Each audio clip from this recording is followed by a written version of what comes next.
Okay, so now we can have a stretch, have a scratch, have a sneeze, have a cough, and just to get ready for this evening's Dhamma talk.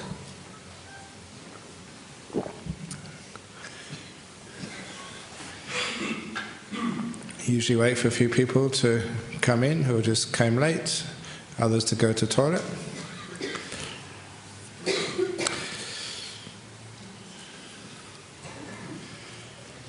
I'm very happy to see or to hear other people coughing as well. I don't feel so alone. It's nice to have some friends.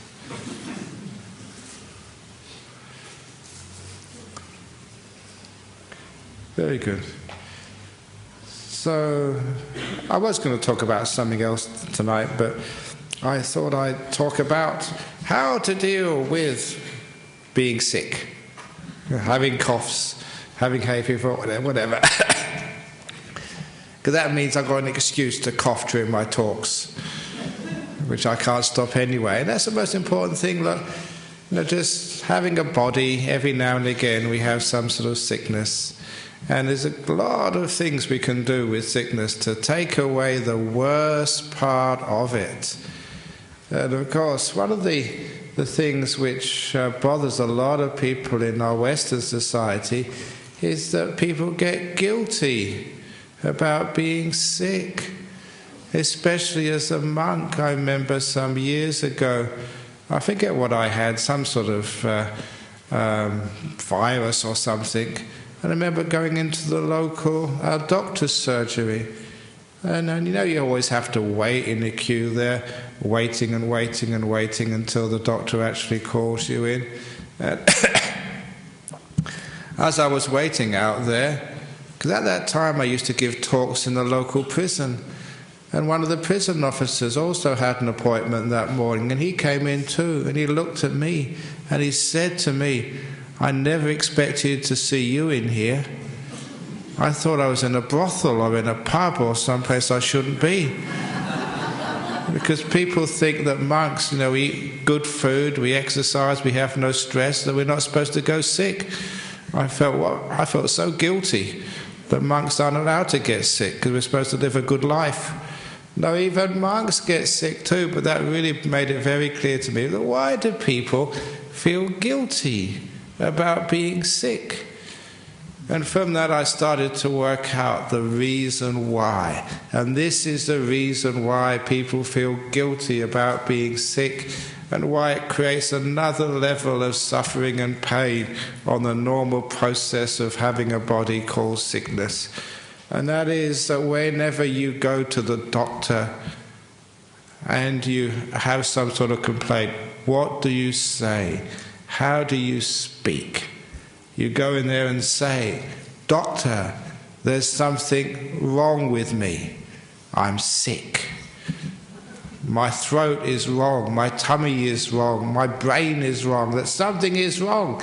Can you see? That means you're starting to get into a guilt trip.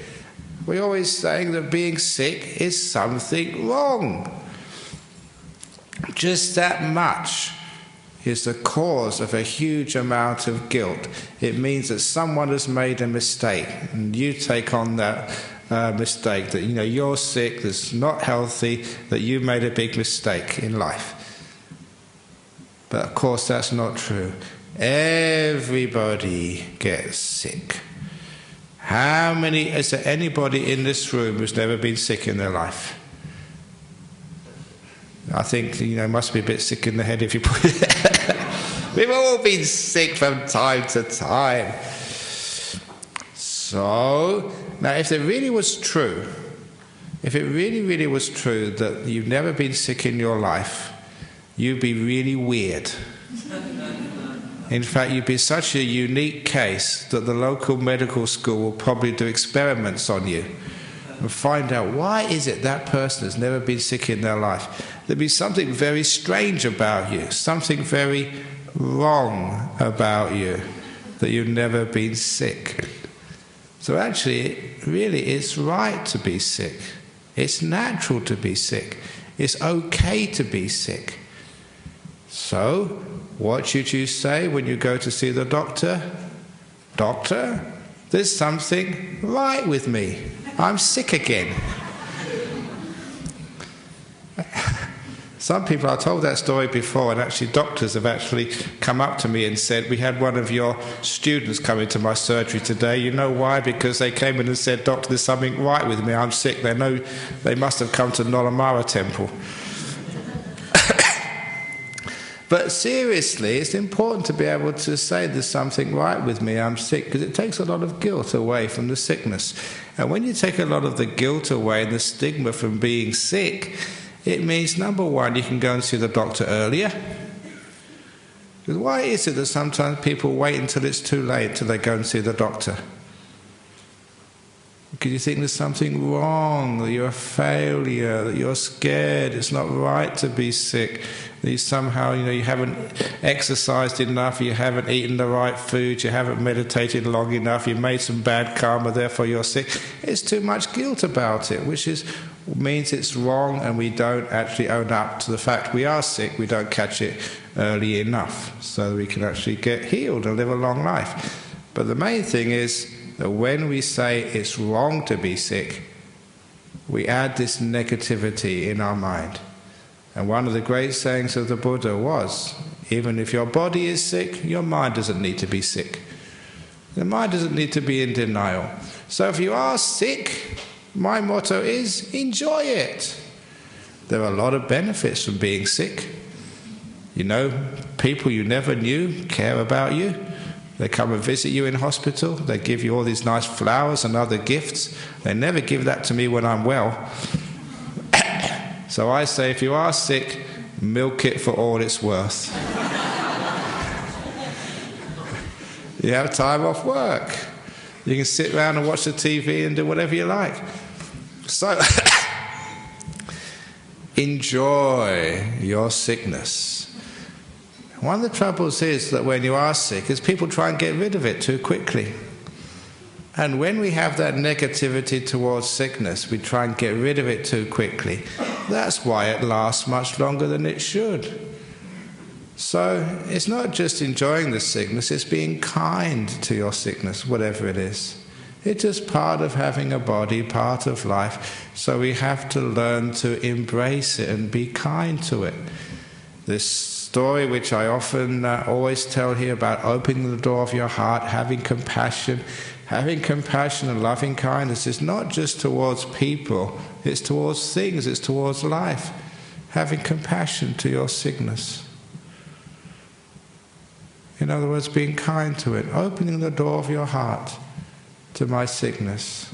Because that opening the door of your heart story is to be able to accept and embrace life, even the unpleasant part, let alone the pleasant part. But the unpleasant part as well, it's there to teach you something. It's there to learn from. And one of the things is, it teaches you compassion and kindness. If you're really sick, you know what it's really like to hurt, and to be very, not much energy, then you never pass by someone else who is sick and needs a bit of comfort. It gives a sense of this beautiful warmth and compassion between people. It shows you that, yes, you can't just be independent, look after yourself. There are times in each one of our lives where we really need some kindness and some care, sometimes full-on care from others. And that's a beautiful part of life. The one thing about our monastic communities, we always, we are a little bit out of the city, but not too far.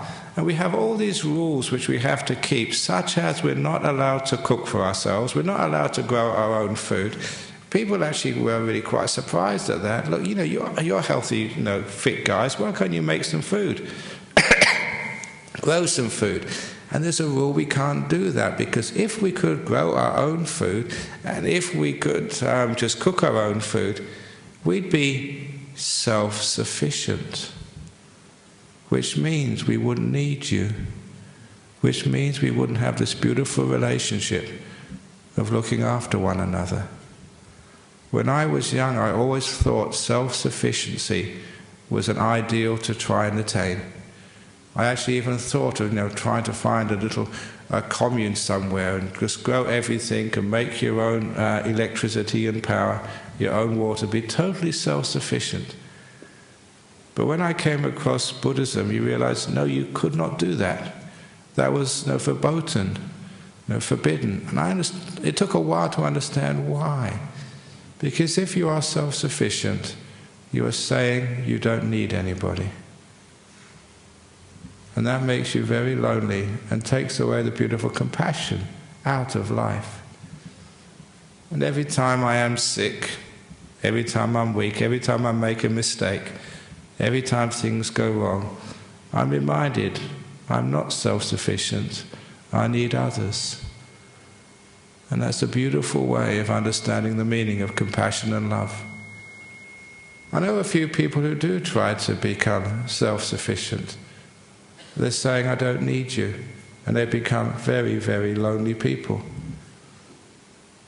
You do need other people, and it's wonderful to need and be needed. So that's why that even though we are able to grow our own food, cook our own food, physically able, we won't do that.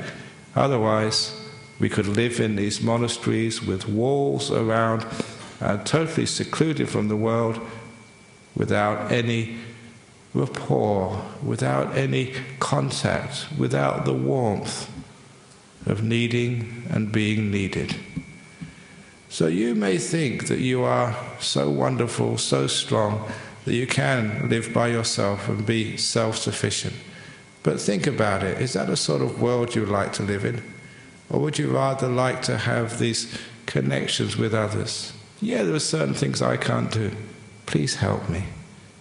There's certain things you can't do, and I'm willing to help you. And that's the beautiful warmth of not self-sufficiency, but codependency, where we need each other. That's called society, that's called our world. So every time you become sick, it just reminds you that that you do need other people. Every time you make a mistake, every time, that's one of the reasons why, that when people actually even give me things which I don't really want, I accept them. And please, please, please, though, please do me a favor out of kindness. Because I have coughing today, please don't give me some cough mixture or some Ayurvedic medicine or homeopathic medicine or herbal medicine or Chinese medicine, because that's happened so many times before. I've coughed in public just once, and the next day I've got all these different medicines. And people are so kind. They come up to me and say, you must take this medicine, it's very good for you, it cured my grandmother, or whatever they say. And I'm such a kind guy, I say, okay. And then the next one comes and says, this cured my son, you must take it, okay. And then they give me something else, you must take it, okay.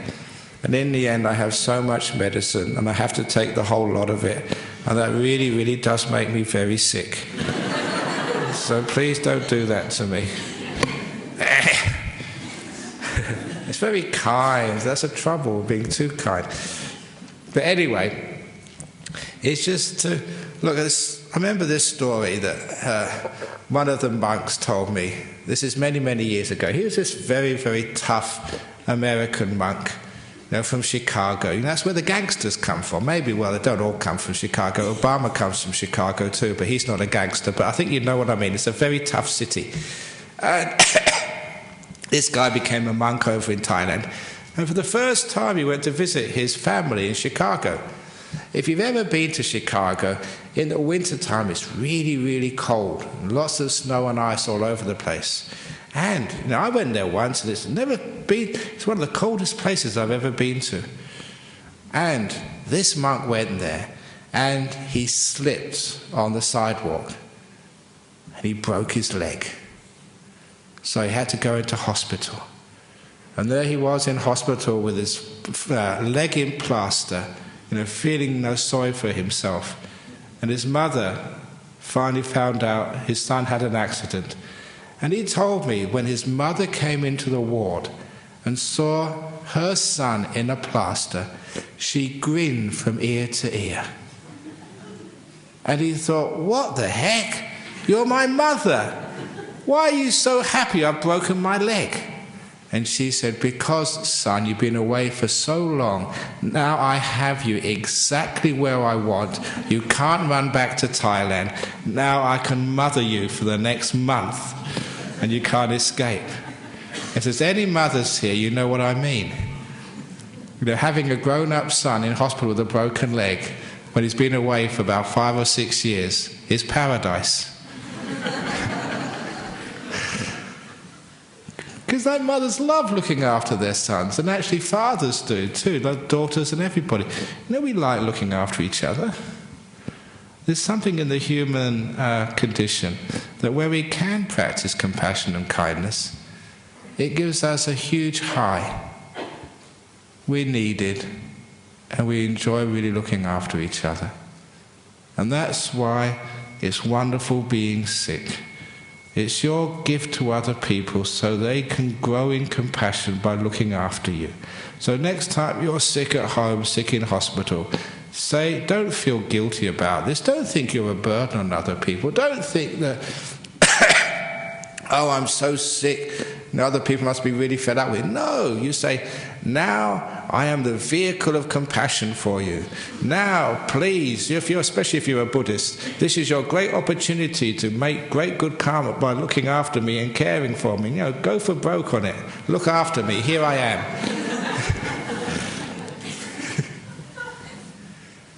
So you don't feel guilty. You're an opportunity for others to be compassionate. Because if you weren't sick, if people weren't vulnerable, needy, there'd be no reason for compassion and kindness, would there?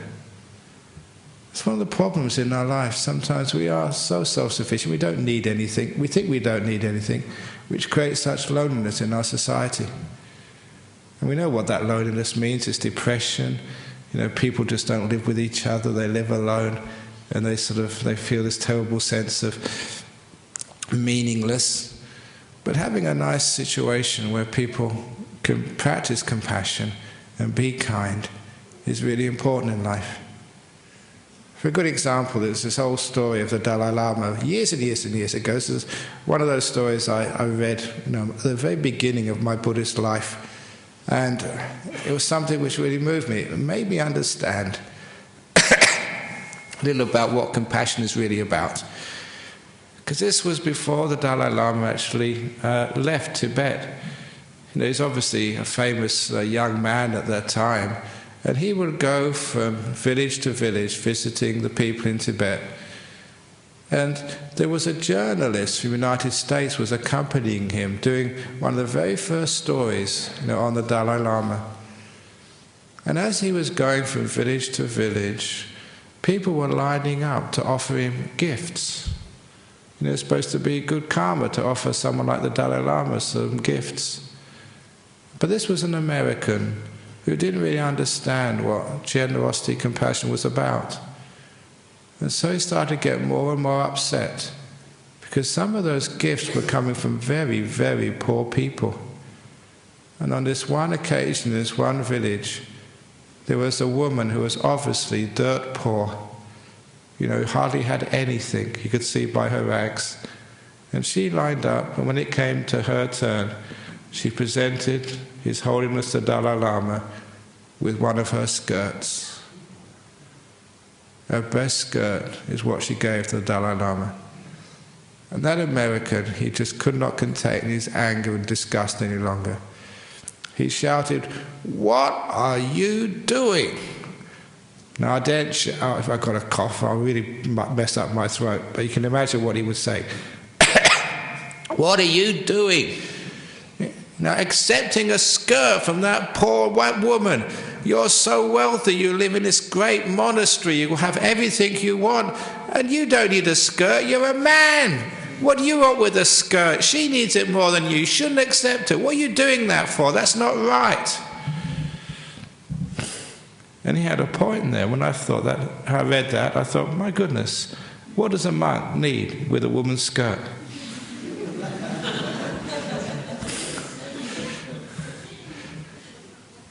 But then, you know, whenever someone gets angry at you or shouts at you, this is the way to react. You're very quiet and soft. You take it, first of all. That's a very good way of disarming other people's anger, by not giving anger back. You just sit there quietly, silently. If you give anger back, you just feed, the other person's ill will. So you see this very often in, great people. Someone shouts at you, but you just sit there, stand there quietly and wait. And when they're finished, then you can say something.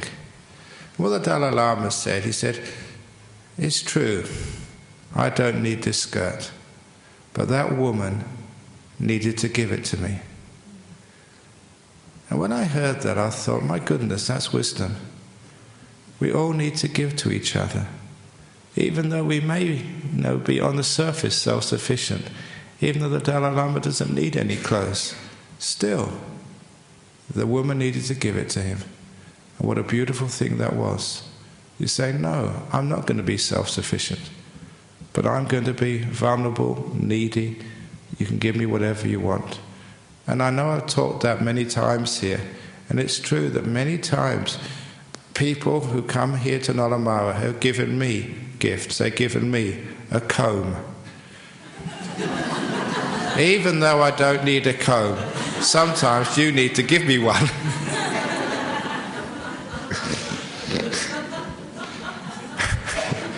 It's true. I've got many combs in my life.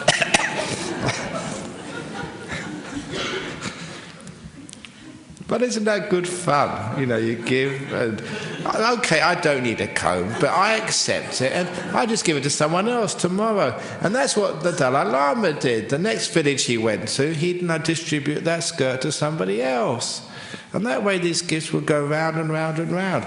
Because that's sickness, that's vulnerability, that means we have to need each other, and we deliberately need each other. And all of those of you who are living in a relationship together, please, for goodness sake, don't be so strong and so self-sufficient that, you're telling your partner, I don't need you. Because if you do, there's no relationship left. Deliberately be vulnerable, be self-insufficient, telling the partner, yeah, you need her, you need him, which you do. And that way, it means that you're understanding why little sicknesses, making mistakes, not being perfect, is a beautiful way why we can have compassion. If everybody was so perfect, there'd be no need for compassion. If everybody was always healthy, we'd have no need for carers. It wouldn't be a terrible world if we had no carers. So for me, sickness is something which is part of our life and teaches us the meaning of kindness and compassion. And of course, for those of you who've really been through the really bad sicknesses, really been through the mill, a lot of pain, hospital for a long time, what do people say? They keep on saying, oh, the nurses were so fantastic, people were so good to me, they were so kind to me. There's always part of that experience which is beautiful. Yeah, there's an unpleasant part, but there's always a beautiful part too. There's a compassion which comes up when somebody is sick, and when you're sick and people care for you. How many times, if you're very sick, do people send flowers and get well cards? We should not just have get well cards, we should have keep well cards, so they can send you those cards when you get better, instead of just when you're sick. So we don't just go visiting each other, when we're ill. We visit each other when we're in good health as well. It's a shame, isn't it, that sometimes that we only realize how much people care about us and love us just when we are sick. Or even, what happens when we die. It's amazing that sometimes when a person dies, I've been to these funeral services, and the partner, the wife, says such wonderful things about their husband. They never say such things when the man's alive. Well, maybe not in public.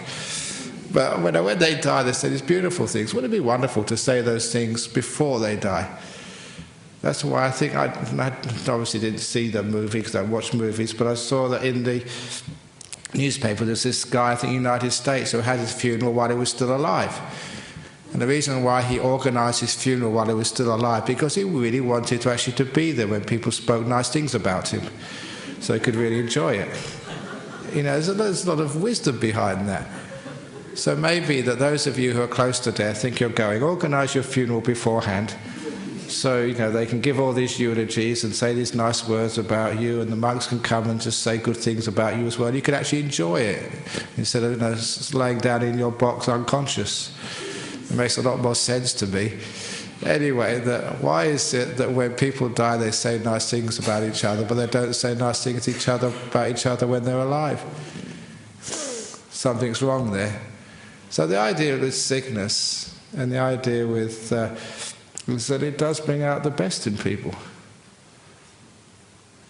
And sometimes that gives this beautiful silver lining in life. For those of you who think, oh, the world's a very cruel and hard place and people don't really care, they do care. They care about you, and you see that when you get sick. So when you are sick, it has its beautiful benefits.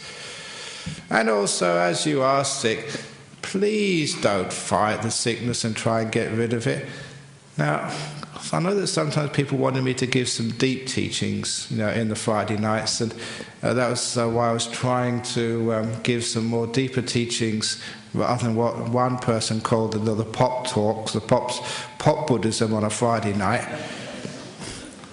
And this was one of the great monks in Thailand, actually two of the great monks in Thailand a long time ago, my teacher's teacher, Ajahn Brahm, and this very famous Thai monk who only died recently, Ajahn Brahm. And when I went to visit Ajahn Brahm, you know, after I'd been a monk for about 5 years, you know, he actually, he would never give a talk regularly, but, you know, when he thought it was the time to give a talk, he, you know, called all the monks together without any warning, and he'd give us a talk. And I just arrived at the monastery just for a visit, and he gave this talk specifically for me. You know, he said that this is a talk for the new Western monk who's just come. And at that time, I knew perfect Thai, I could understand every word of what's being said.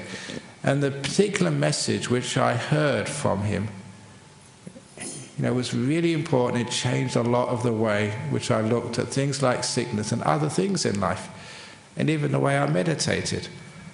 Because this particular story was when this very famous Thai monk, who just again passed away recently, he had malaria fever. In those days, all the monks had malaria fever. I was actually very fortunate. I had good health. I never got malaria. I got other diseases, but not malaria. It was, you know, it's occupational hazard because, you know, the monks lived in the forests. And in those forests, in those remote places, you know, there were so many wild animals there that malaria was par for the course. So there was this very tough monk, very great meditator, had malaria fever. And when it came down to usually 3 o'clock in the afternoon was the time for chores in the monastery, which usually meant sweeping the paths. Now he was right in the middle of a fever, but he was a tough guy, really tough. So instead of just laying down there and resting, he put on his robes, and even though he was shaking with a fever, went down the stairs of his monk's hut, picked up a broom, and started sweeping the paths with everybody else, even though he was shaking and very weak, using sheer willpower. When the big teacher, this monk Ajahn Brahm, saw him, he really scolded him. He said, "Don't be stupid. You know, you've got malaria. That is not the way of a Buddhist monk to fight.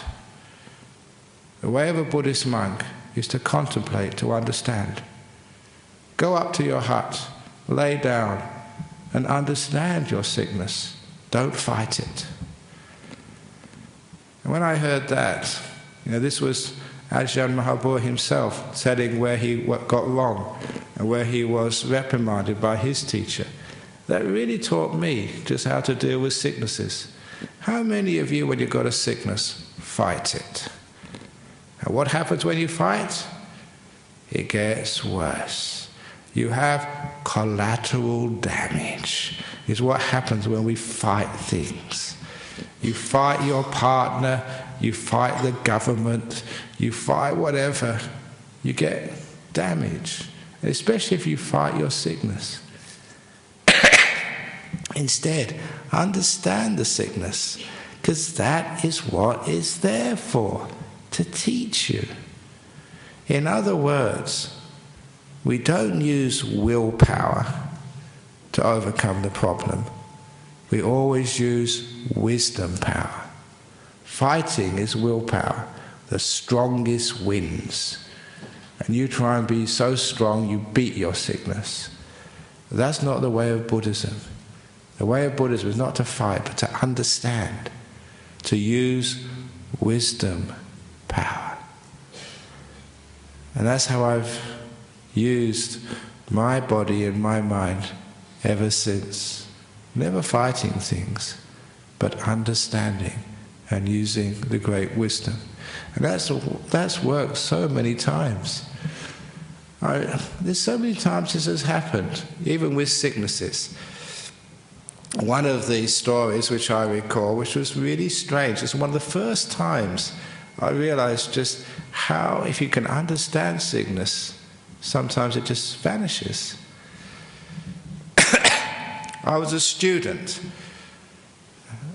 and one morning I had a terrible cold. It was so bad, the eyes were watering, the nose was streaming, felt really terrible. And I just had to lay in bed that morning. I felt really bad. And I weren't imagining it because, all the water was leaking from your face, going all over the place. And all my friends in the house which we shared, had gone off to university, gone off to do their lectures. I was left alone there feeling awful. And there was another bell of the house. Somebody was ringing the bell. And of course, you just wish they'd go away and leave you alone to suffer in peace. But they kept on ringing, so I dragged myself out of bed in pajamas, got to the door, and found it was a delivery man. Now this was 1973, I think, 72, 73. And they were delivering what in those days was called a hi-fi system. That was actually how you would play your vinyl discs, your records, before the days of iPods. And I was very excited because I'd sent this from home and I just moved to this university and there I had some music to listen to. And it was for me. So I signed the docket and just dragged all the equipment up to my room. And of course, this is ancient stuff. It takes a while to put together. I put it all together, plugged it together, and had my first album on, which was, of course, Jimi Hendrix. I really liked Jimi Hendrix in those days. In fact, in those days, I had a Jimi Hendrix haircut. Really long hair. And my mother always was telling me to get my hair cut. And when I did, she said, "That's not what I meant."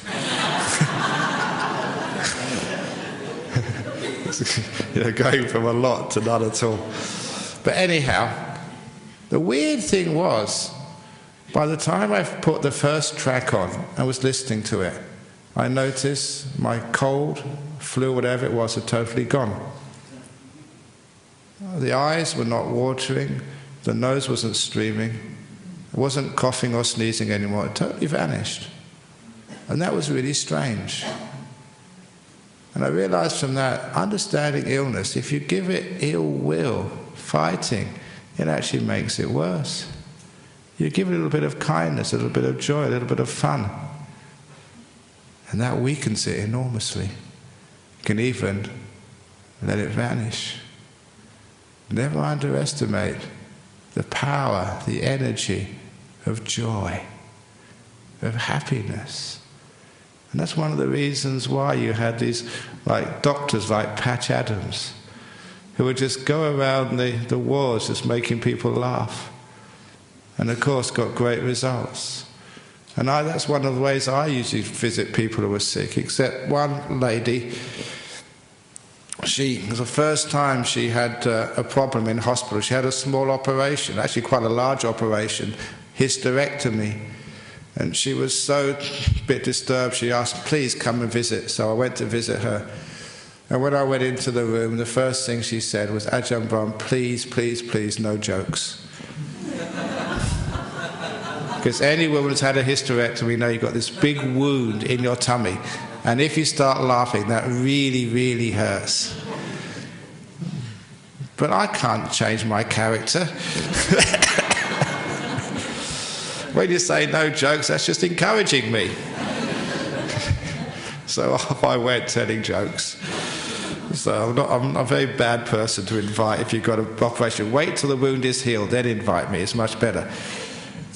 But that's actually what you do. You sort of cheer people up, make them laugh. And a lot of times the sickness gets less or even disappears.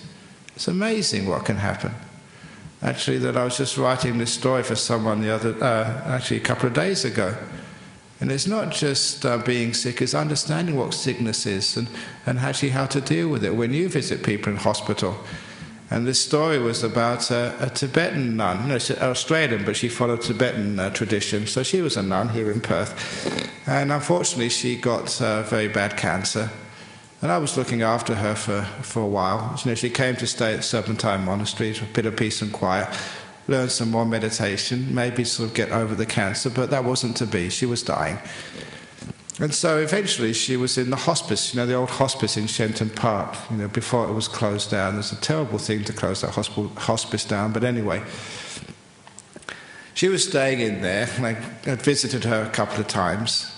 But then she called me at Serpentine Monastery, and she said, "I'm going to die in a couple of days. Can you please come and visit me again?" And it's really strange, but the doctors didn't realize she was going to die in a couple of days, but I've heard this so many times. When a person, who is, pretty terminal, they say a couple of days, they're right. There's something inside of you knows roughly how long you've got. I've seen that so many times, because actually it was 2 days she did die, the 2 and a bit days, not 3. So, because she said she was going to die soon, that no need to say I can't come today, I'll come tomorrow. I had to come straight away. So I am quite busy. I do many, many things, but no, I stopped what I was doing, and I got one of the men staying in Bodhinyana Monastery to get the car and to drive straight from Serpentine to Shenton Park. Now, in those hospices, like even in the hospice today, there's one in Murdoch I've been visiting. In those hospices, you can't just barge into somebody's room because they're really sick. So you have to check in with the duty nurse first of all. So I went to the duty nurse's counter and said, "Look, I've come to visit this lady who's a Buddhist nun." And the nurse was this very fierce nurse, about in her 40s. And in the book I said, she gave me a Maggie Thatcher stare. No! You can't visit her. She's given instructions, absolutely no visitors. But I'm a tough monk inside. So I said, "Look, I've come all the way from Serpentine. It's an hour and a quarter." She said, "I don't care about that. We have to respect our patient's wishes." But she called me about an hour and a quarter. She asked me to come. Oh, and she gave me this look which could fry an egg. And she said, "Come with me." She was very angry. But being a monk, you don't get intimidated. So it's a waste of time getting angry at me. You just smile. Yes, yes, yes. So anyway, I went with her. And we went to this patient's door. And it was true. On the outside of the door was this big sign. Absolutely no visitors. It was handwritten. She'd written it herself. And this nurse looked at me and pointed and said, "See?" She didn't do the but I just made that up for effect. And so I looked, and you wouldn't believe what actually was written underneath, because that was in big letters, absolutely no visitors. And underneath, in very, very small letters, was just the 3 words, "Except Ajahn Brahm." Now, this was very unmonkish, and I'm a bit ashamed of it, but I did enjoy it, because I turned around to that nurse and said, "See?"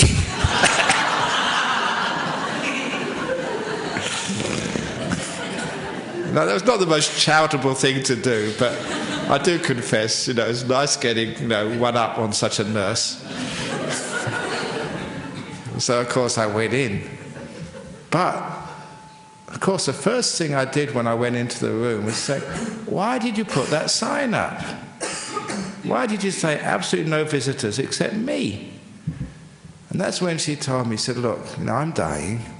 And all these people coming in here, and with all their sadness, all their emotional baggage, it's bad enough for me to die without worrying about all these other people's problems as well.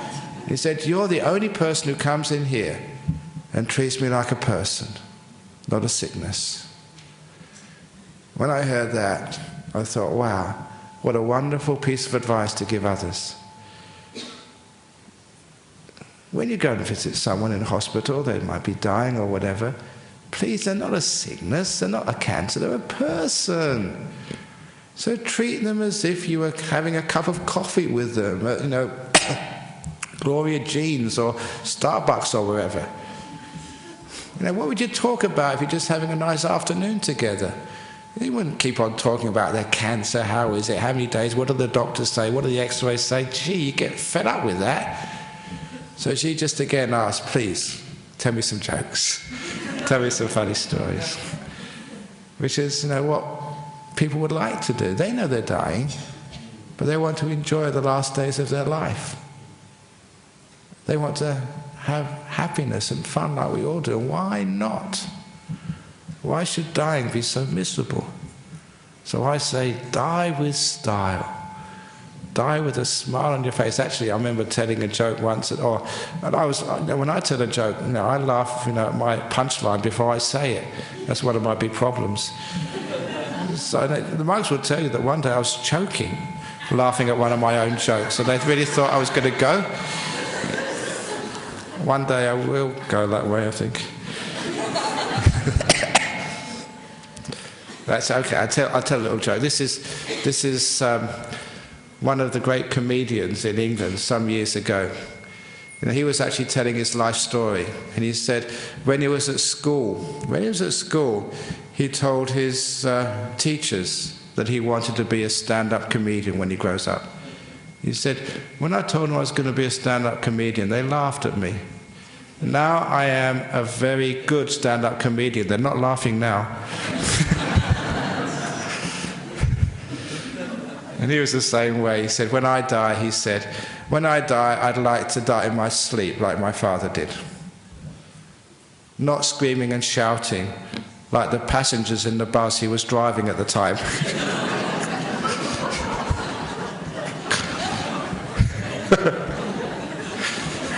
You get that one? Anyway, it's just a bit of fun. Now, just me having fun and laughing like this.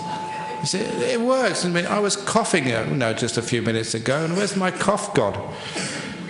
So it actually works. A bit of fun and games and laughter. Just see, it does increase your immune system. It gives you energy. You don't feel so depressed. And so it's a great way of overcoming your sicknesses. So please never feel guilty when you're sick. Learn how to be happy with sickness. It's good for you, good for others, and why not? All it is just changing the paradigm. Sick, oh, you must feel terrible when you're sick. Oh, it must be really hurt, or whatever. It hurts if you think it's going to hurt. This is ordinary psychology.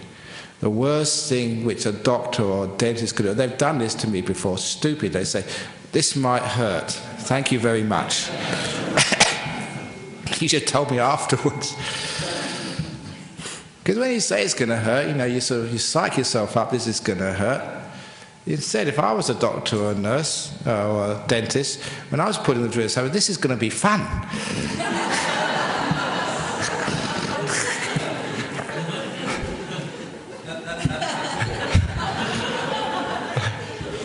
It actually changes the whole attitude towards it. And I think it may actually work. So that way we can take away the sort of the negativity, the guilt, And because, as the Buddha said, the mind is the forerunner of all things. Just what you add on to this world, I know this from my own meditation, what you add on to this world is the most important thing. The world is like, I always said, it's like when I was a kid, I used to have these colouring books, had black lines on white paper, had little numbers, colour this one red, colour this one blue, colour this one purple. And it was actually how I coloured them in made the texture, the richness of the drawing, the painting. But life, I couldn't colour anything. Worse. I couldn't colour whatever I wanted. I was limited. But I could colour it beautiful. I could colour it dull. I could be careful. I could be sloppy. It's actually what I added to life. It was more important. That's actually what the law of karma means. It doesn't matter what you have to do with in life, but what you do with it, what you add to it, how you relate to it, how you deal with sickness, that is more important than the sickness itself. And that's what it gives, this enormous freedom, enormous possibilities. Even with the worst sicknesses, you can make something of this. It's an opportunity for other people to be compassionate towards you. It's realizing the nature of this body and life, so you never take health for granted. When you are healthy, you make sure you use those healthy days the best possible way. You don't think, I'll do it tomorrow. Just no. Make sure the really important things in life you do today when you're in good health. I mean the really important things, not the things like making money and stuff like that. The important things are being with your family and being with the people you love, the relationship parts, the really important part of life. Yeah, do that when you're really healthy. And that way, you can find out that sickness has a meaning in life. And it's not something to feel guilty about, not something to sort of reject, not something to fight when it's there. To understand, what is its meaning? What is it teaching us? Why is there sickness here? Because everything has a use, everything has a meaning, everything has an opportunity. So when you are sick, learn from it. Don't fight it, understand it. And that means you can become a very wise, compassionate person in this world. And sickness doesn't last. That one time I had a very bad sickness. I had scrub typhus. And look, this was really tough times. I was staying in this was 1976 or 1975. And I was staying in this hospital in the northeast of Thailand. Now, it was a third world country at that time. And the northeast was the backwaters. That was the place, subsistence farmers. It was really a very poor part of the world. And of course, we went to the monks' ward, which was the toughest of them all. There was a ward with about 5 beds on one side, 5 beds on the other side. And I had this terrible fever, admitted to hospital. And when it got to about 6 p.m., the nurse disappeared. And I was waiting for the night nurse, 7 o'clock, 8 p.m. Still no night nurse had appeared, and it's an isolated ward. I asked the monk in the bed sitting next to me, lying, I said, where's the night nurse? Should we sort of ask, somebody complain that they haven't arrived yet? And the monk said, there is no night nurse, there's never a night nurse. If anything happens to us in the middle of the night, it's just bad karma, that's all. That wasn't very reassuring. I wanted to go home. So for 12 hours of the day we were left to our own resources, and there's some very sick people in that hospital. And then of course, because they didn't know what I had at the time, they just inject, these antibiotics, a cocktail into your backside. But injecting was not quite the same as they do these days. Because these were the times of recyclable needles. So they'd use them in Bangkok first. Then they'd send them to the provinces. And then the last of all was the monks, because we were supposed to be the tough guys.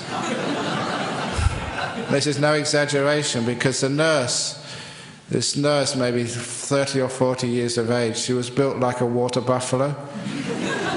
She never injected. stabbed you in the backside. No, not joking, that really hurt. You were a tough monk, but it's like going to in the old days, the headmaster's office. After about 2 or 3 days, my backside really was more sore than anything else. And even though I was supposed to have loving kindness to all beings, not that nurse, no way. I hated that nurse. Every day, twice a day, she'd come in. Nothing really helped. And I was really, really weak. To go to the toilet. They never gave you a bedpan. So to go to the toilet, the lucky monks were the ones next to the toilet at the end of the ward. Literally, you stood up, and that took a lot of energy. And they had these old bed frames, the old metal bed frames. It was only maybe about 2 foot, 3 foot, to the other bed. And you'd wait, you'd lurch for it. And once you'd lurch for it, you grabbed onto it and tried to steady yourself because you're really, really weak. And it took about half an hour to walk to the end of the ward, go to the toilet. But when I was in the toilet, I stayed in there for a long time because I didn't want to make that journey too many times a day. So, and I'm not exaggerating, that's how it was, in a third world hospital a long time ago. But you know what happened? My teacher, Ajahn Brahm, came to visit. Now, this was a very important monk. And when somebody like that comes to visit you, really important. It's like the Queen coming to visit. That's what I thought. And, straight away I was really so, uplifted. Oh, it's great, you found the time to come and visit me. It's wonderful. And that was the first time I had any happiness in many days, seeing your teacher come to visit you. But that happiness only lasted about 1 minute. Because what Ajahn Brahm told me, I wasn't quite ready for. I think because you know this story. What he said to me, they were really, really sick in hospital. And at last somebody came, really uplifted me. He said, Brahmawangsa, that's the full name, Brahm, you'll either get better or you'll die. And then he left. Thank you very much. But that really you think the worst thing is you can't fault the monk. It's so true, You'll either get better or you'll die, and that's it. So if you're going to visit your grandma this weekend in hospital,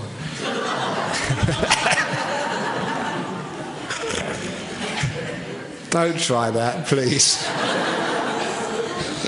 You'll either get better or you'll die. But that's really true. So you don't stay in hospital forever. So all sickness passes, it's going to pass, and one way or another, it's not going to be there for too long.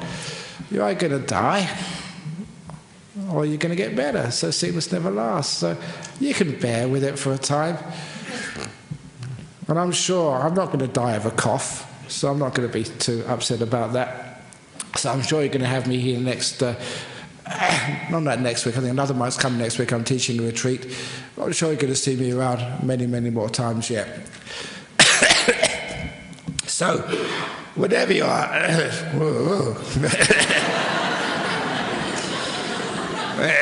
you might as well laugh at the sickness and have good fun. So whenever you do get sick, just keep the investigating mind. And never feel guilty, because guilt, things which are wrong, will will make you afraid and make you negative, which will make the sickness worse, which will make everything more painful. So keep it light. That it's possible. I often hope that when I really get sick, I can emulate one of the monks I really respected. He visited here many times, but not recently. That was Venerable Kesari Dhammananda. He's got a few books in the library. He was his head monk in Kuala Lumpur, Malaysia. And the doctor told me this. It's also in his biography. When this monk was diagnosed with terminal cancer, he had cancer before, he had diabetes, but this was the last illness. The doctor said, look, the cancer is terminal. Nothing much we can really do. You're going to die. And the doctor said it was the only person he's ever said that news to who burst out laughing. The monk laughed. Now that's a real monk. They say you're going to die and he just laughs. That's a monk after my own heart. Hopefully that I will do that when I've been told I've got terminal cancer. Can you do that? If you do, you understand sickness. There's nothing to be upset about. Why not laugh? Does it take away your chance of recovery? Does it make life worse? You're going to die? Why not laugh? You have the choice. If you understand sickness, why not? Always do things a different way. Don't follow the crowd and do it what other people do. Why not make your own decisions in life? I always say, when people shout at me in the street, they don't really do that these days, or they try and get angry at me, I say, I never allow other people to control my happiness. They can do whatever they like, they can say whatever they like, but my happiness is my business. I never allow sickness to control my happiness either. Why? You don't have to. As the Buddha said, even though the mind is sick, even though the body is sick, the mind doesn't need to be sick. Your mind is much more powerful than you expect. And even though you may be sick, you can still laugh and be happy. Why not? Never allow your sickness to control your happiness. People do that. I've done that. That great monk, Kesvi Dhammananda, did that. Beautiful. Even people in great pain have done that. I'm finishing off with one of my heroes. And this hero is not even a Buddhist. He was a Christian. He's one of my heroes who I always look up to. It was a guy called San Lorenzo, otherwise known as St. Lawrence. Like most of my heroes, they usually get into trouble. So he got into trouble, but in those days, I got into trouble by ordaining bhikkhunis, but, it's much easier these days. They didn't have the Inquisition. But in those days, they had one. So he ended up, I'm not quite sure what he did to upset people, but he said something wrong, and he was being... And it wasn't actually burnt on a stake, he was actually being roasted on this piece of iron. It was just a terrible way of torturing people. Being killed, executed. But before he passed away, his last words, you know how it hurts when you even burn a finger? It's supposed to be one of the worst pains a human being can endure is actually burning. And just before he passed away, he said these words, his last words. And his last words were, it was in Latin, but the translation was, "Turn me over this side stump." As if it was a sausage or a piece of toast. Wow. He cracked a joke. It was his last words when he was in great pain. Now, the reason that inspires me was it just shows that in immense pain, his mind was still free enough to be happy. That gives each one of us hope that it's possible. Doesn't matter how sick you are, or even how much pain you have. You are still free to laugh. What a wonderful freedom that is. Even though the mind is sick. Sorry, I keep on saying that. Even though the body is sick. There must be some of these awful slips. Even though the body is sick. I've got a cough, okay, I'll blame it on the sickness. Even though the body is sick, the mind does not need to be sick. A great saying of the Buddha.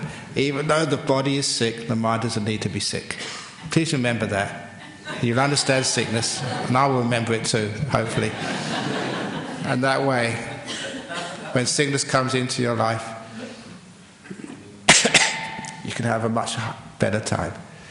So that's the talk for this evening. I got away with it again, 1 hour with a cough and enjoying myself. I hope you enjoyed it too. Take care.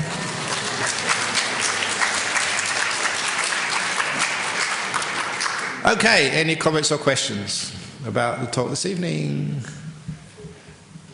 Wow, silence.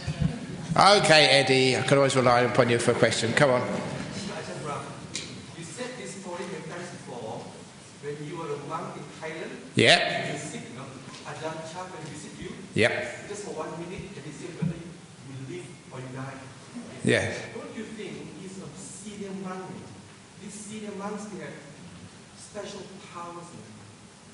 There's special powers. To read and just distinguish it.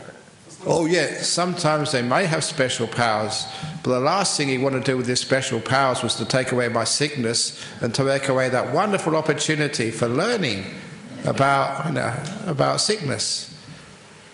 So even if he much better than curing the sickness was teaching me how to understand sickness. It was an opportunity to learn. So please, it's not that sickness is a bad thing which we must avoid at all costs. It's opportunities. Again, Ajahn Brahm's advice to Ajahn Mahabodhi. Don't fight the sickness, understand it. Learn from it. It has much to teach us. Compassion, peace, understanding we don't control our bodies. We just live with our bodies. They get sick when they want to, at the most inconvenient times. This is our life. We can be happy no matter what.